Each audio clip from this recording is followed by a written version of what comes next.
Alright, hello and welcome to this CNCM lecture. My name is Minzo Eli Park, and we will be looking at some bases. So, before we begin, let's look at the definitions. So, everyone should be familiar with the base 10 system, even if you don't actually know what bases are formally. So, when we count, starting from 0, we use our 10 digits. 0, 1, 2, 3, 4, 5, 6, 7, 8, 9. But then when we want to count the next number, we don't have a digit that shows what the number 10 is. So instead what we do is that we turn the 9 all the way back to a 0, and then we add a 1 in front of it to make it a 10. So similarly, we do this carry over each time we want to add a 1 to the number 9. So this is intuitive, and if you know how to count, then this should be very intuitive. But what we do notice is that this is going to be the same in other bases, except we rotate every b for base b. So we normally count in base 10, so this is why we rotate every 10. So here, for example, I have an example in base 3. We are going to count like this. So we start with 0, 1, 2, and then this is 4, but sorry, 3, but instead this is 1, 0, 1, 1, 1, 2. This should say 2, 0, 2, 1, 2, 2, and then 1, 0, 0, etc. So note that there's no 3. This is because whenever we hit the 3, we carry over. This is the same like what we were mentioning just now. There's not an actual digit that represents 10. We carry over. So if you're keen, you may notice what happens if that we're in a base b where b is greater than 10. We only carry over when we hit bit b, so there has to be some sort of symbol for 10, like how 7 represents 7. So unfortunately, when our number system was created, we didn't have any symbols. So when we start discovering bases, people just got lazy and we just used letters. So for example, in base 16, this is how we count. We start with 0, 0, 1, 2, and then all the way to 8, 9. But instead of that, our symbol for 10 is just going to be an A, and then we count B, C, D, E, F. So in reality, we count this as 10, 11, 12, 13, 14, 15, and then when we hit 16, we're in base 16, we carry over, and then it becomes a 1, 0 again, and then we have a 1, 1, and etc., etc.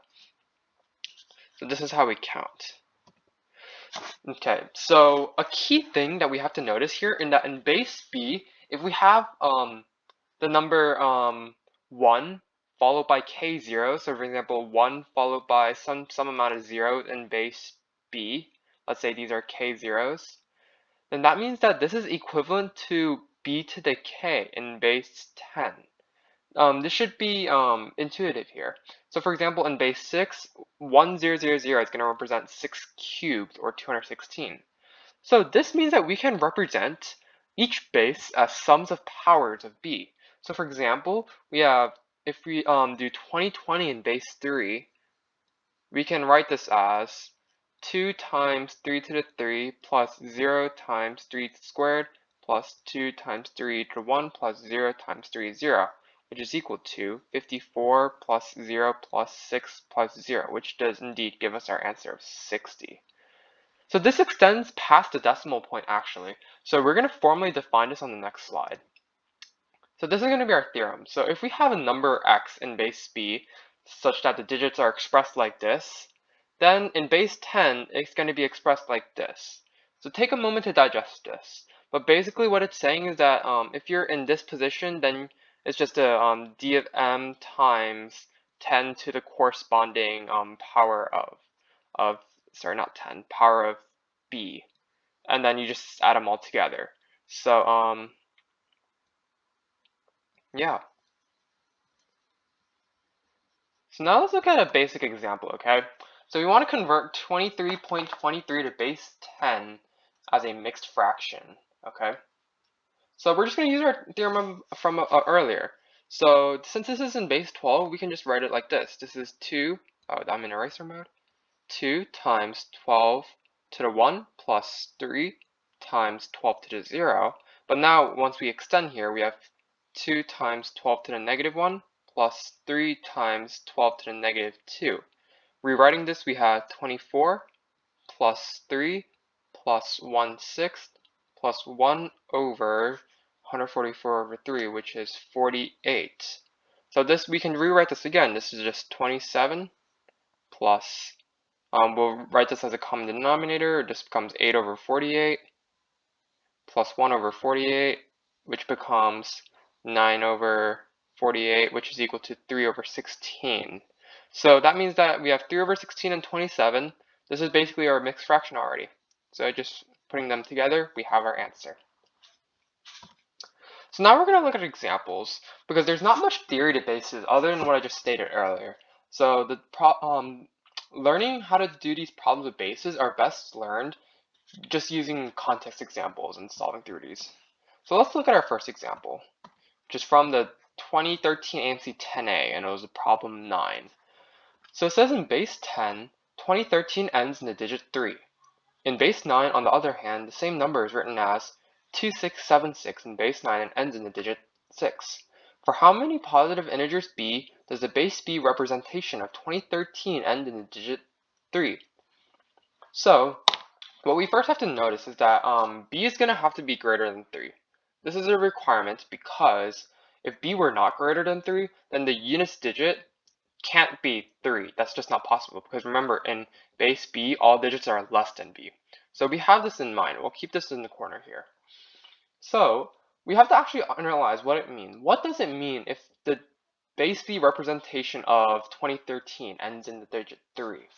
Well, what that actually means is that 2013 is congruent to 3 mod b. If you don't know what modulus is here, basically what this is saying is that when I divide 2013 by b, the remainder is 3. So in other words, 2010 is going to be congruent to 0 mod b, which means that b divides 2010. So b is going to be a factor of 2010. And that's actually what our condition is here. So we know that, so to find a number of possible b this works for, we just need to find a prime factorization of 2010. I'll do this for us right now. 2 to the 1 times 3 to the 1 times 5 to the 1 times 67 to the 1. So that means that this has, by our, this is well known, that the number of factors just becomes 16 here. So it might be tempting to say that 16 is going to be our answer here, but remember this condition we had here. This tells us that b is greater than 3, and we know that within the factors of 2010, 1, 2, and 3 are all included, so we must exclude these answers. So that means our actual answer is going to then be 13. So yep, let's move on to the next question. Example 2. So this is from the 2020 AME 1, the one right before all the lockdown. It's problem 3. So using our so it says a positive integer n has base 11 representation a, b, c, and base 8 representation 1, b, c, a, where a, b, and c represent not necessarily distinct digits. Find the least such n expressed in base 10. So using our interpretation of numbers and other bases, we can just rewrite both in base 10 to get this. So ABC just becomes 121A plus 11B plus C is equal to 512. Note that this is 8 to the third power plus 64B plus 8C plus A. So just just shifting and adding and subtracting like terms. I'm just going to do this. I already have this in front of me already. 120A is equal to 512 plus 53B plus 7C.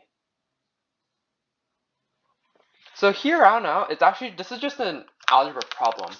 So although this may seem difficult because we have 3 variables and just 1 equation, but we actually have enough restrictions on our hands for us to solve this. We first know that a, b, and c have to be non-negative 1-digit integers, right? So because they're digits. So we also know that a is going to have to be at least 5. And the reason is that if a is less than 5, then that means that 120a would be less than 512, and then these must be non-negative, so that means that this is not going to be equal. So we first can impose the condition a is at least 5. Okay, and then it tells us that we also want to minimize n, so meaning that we want to make this as small as possible. So why not just try casework on a, because if a is minimized, then we're fine. So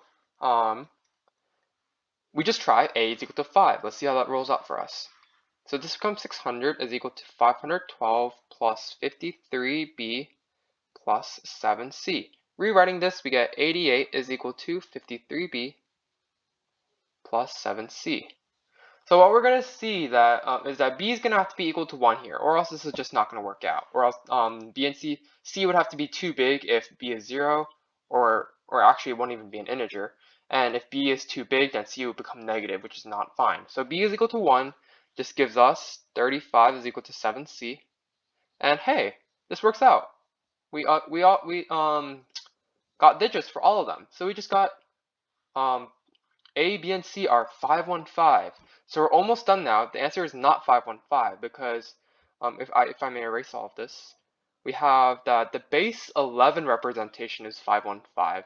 We have to convert this back to base 10 at the end. So we have 5 times 121 plus 1 times 11 plus 5 times 1, which is equal to 605 plus 11 plus 5, which is just equal to 621, and that is our answer.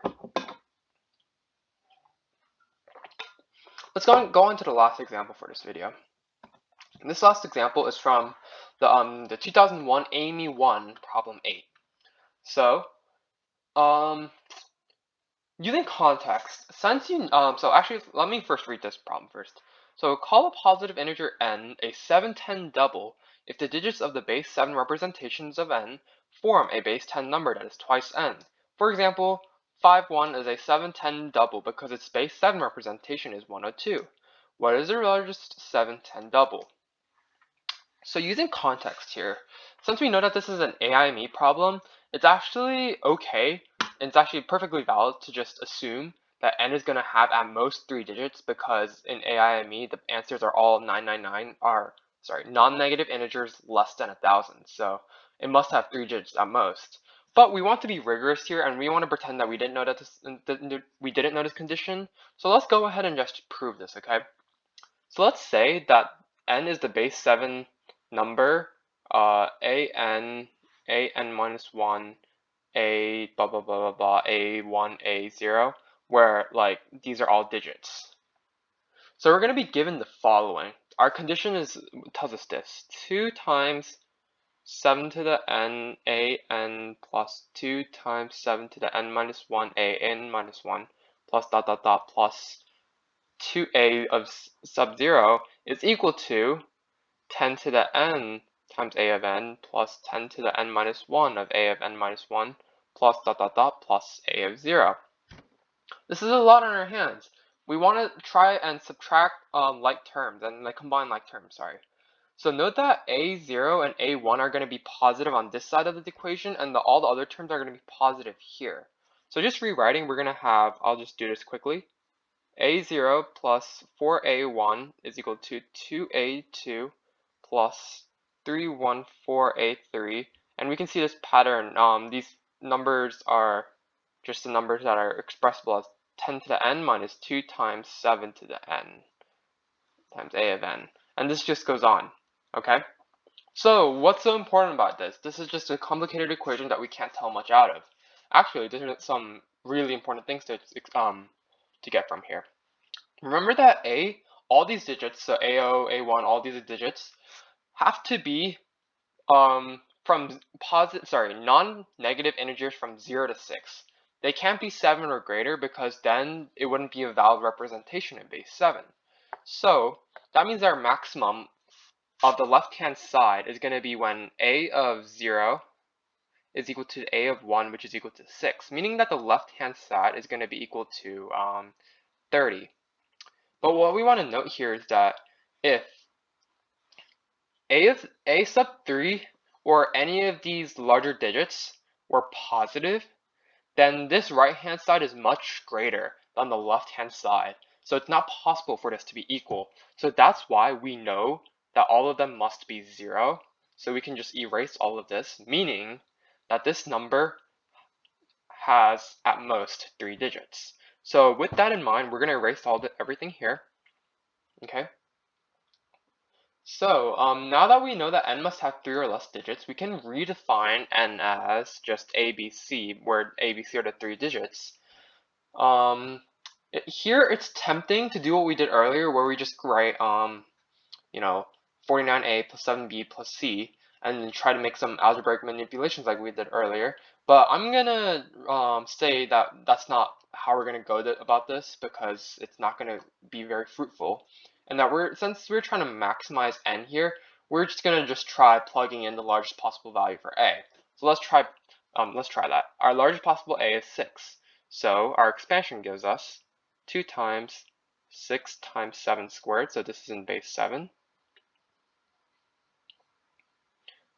is equal to the base 10 representation, which is 100 times 6 plus 10b plus c.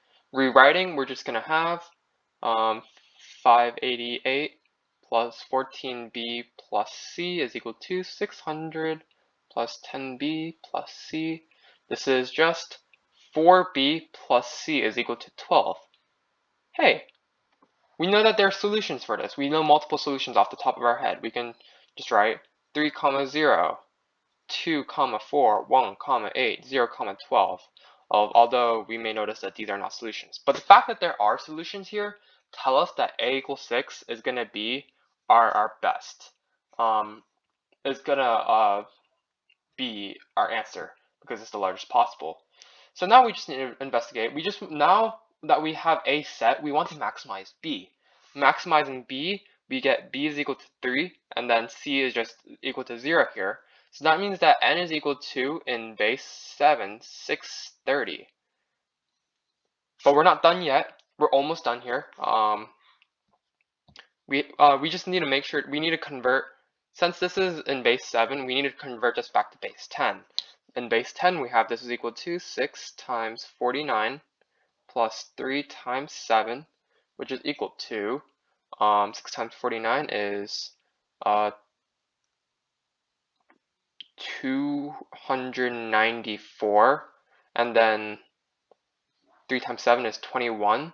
So this is going to give us our final answer of 315. I'm silly. I just realized that there's a better way than, although this is a very, very small optimization, it doesn't really matter that much at this point. But I know by our problem statement that this is just equal to 630 times 1/2, which is just 315. So that is our final answer. So yeah, thank you for watching. If you want more information about us, just find us at cncmath.org, and you can join us our Discord server where we do all our primary things. My name is Eli Park, and this was the Bases lecture. Thank you very much for watching once more.